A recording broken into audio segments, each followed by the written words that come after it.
Spawned and sustained by mineral plunder, this frostbitten community on the roof of Peru now faces extinction at its hands. China's largest aluminum company, Chinalco, intends to extract millions of tons of copper and other metals in the mountain that looms above the town and from deep in the earth beneath it. Over the next 4 decades, the 1,000-foot peak called Morococha will be leveled, a yawning canyon burrowed where it stands. Morococha and its 5,000 residents are in the way. The century-old town and its people will have to go. China, of course, has been foraging the globe for the raw materials to satiate its 1.3 billion people and double-digit economic growth. Now the hunt has brought the Chinese to mineral-rich Peru, to villages like Morococha.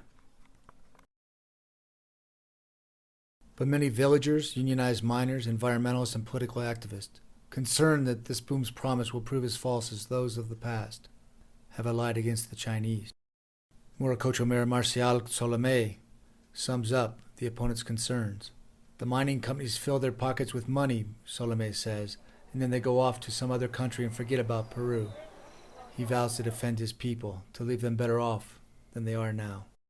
The Chinese actually bought all of the shares of Peru Copper Inc. in 2007 because they had seen that the development that had been done was such that essentially Peru Copper had turned this something that had no value into something that had value.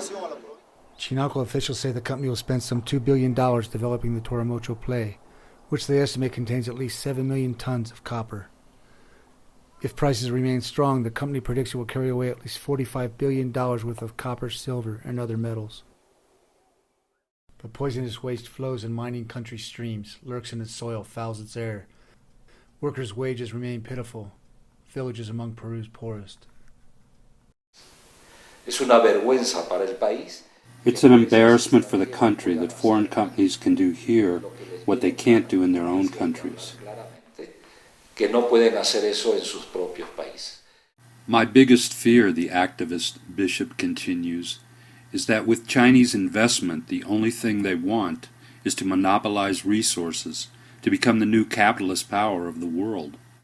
We can't be certain if Chinalco is going to clean things up or contaminate more.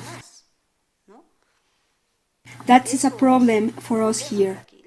The social and economic impact will be severe.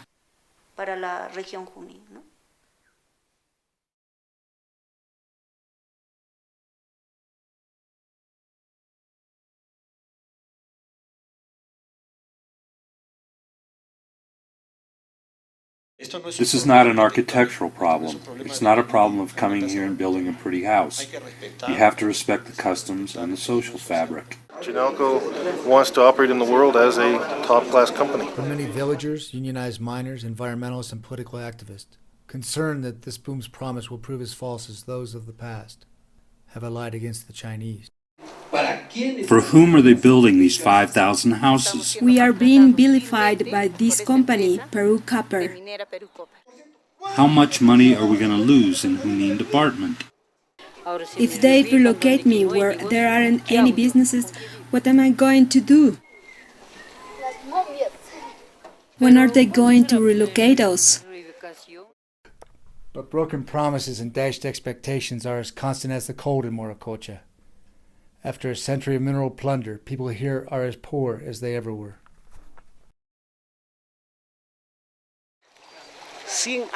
100 years. 3 or 4 hours from the capital, Lima. But look, has there been any development? That's what's still up in the air.